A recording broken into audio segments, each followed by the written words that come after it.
going to start with you, Callum, if you don't mind.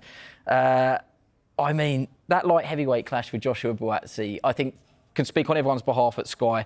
It's probably going to be our Sky Sports fight of the year so far. It's going to take some beating.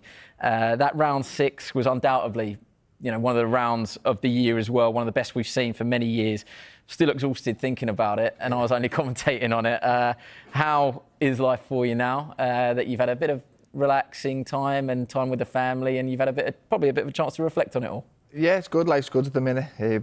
Straight back to normal, back on the school run, back to doing normal day-to-day things. But really enough, it's the stuff you miss when you're in camp. So it's nice to become a normal person for a little bit. But yeah, it's nice to be back. You go in a bit of a zone, you're just focused on winning, and obviously you want to win as easy as possible. So you're not too happy when it's getting a little bit tough in there, and you want it to be that little bit easier. But yeah, it's good to now look back on it. It's good to be involved in type of fights like that, whereas I never ever wanted to be in those type of fights. It's not the type of fight that I am. I always try and win as quick and as easy as I possibly can. So easy night. Yeah.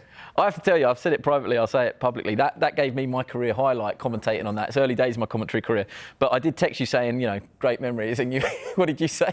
Yeah, I'm glad you enjoyed. At the time when you messaged me, I think I was lying in bed and felt like I'd been run over by a bus. And I was thinking, I'm glad you enjoyed it. It wasn't as enjoyable. I've had the time of my life sitting ringside, and you've just been through a fight like that. It was incredible. I mean, did you feel a little bit like you silenced a few people there? Because there was a narrative, rightly or wrongly, we now know wrongly, but people were basing, your last performance against Beterbiev before that, and you'd been written once against Beterbiev of corners. I wonder how much satisfaction that gave you to produce a performance like that. I mean, it's not really your style to silence people, but you certainly did. Yeah, massively. I did feel, and again, I wasn't mad at people for thinking. I can see where it was coming from, the concerns of how much they want it, what do they have left and stuff, but I knew myself personally, there was still a lot left, and I was capable of putting in that type of performance. So yeah, it was good to silence a few people. And again, I don't think I show people what I can do. I think it just kind of reminded people, because there was a time when I was spoke highly of and I was rated, and people did speak well of me. And then I feel like, because I was so inactive, and then the fight that I did have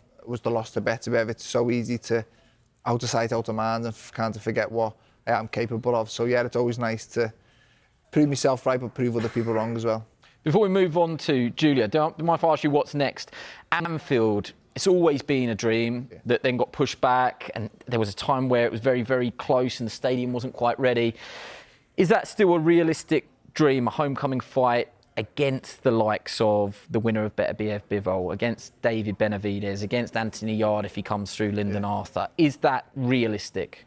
Yeah, it's always a dream. It always has been a dream. I think the certain time, how realistic is, I'm not too sure. I think it needs the right opponent, the right time of year. There's only a short window where Anfield will let events go on, but I've got an interim world title now, so if it's going to happen, I believe now maybe is the time. Again, I'll have to speak with my team and know people above me and see how realistic it is to happen. But I don't just speak for myself. I speak for the whole of Liverpool. I think we'd love to get that over the line, but we'll wait and see. I don't want to get my hopes up too much, but look, if it'd be a quick answer if I got offered the chance to fight at Anfield, and I'm sure it would be for every other Liverpool fighter.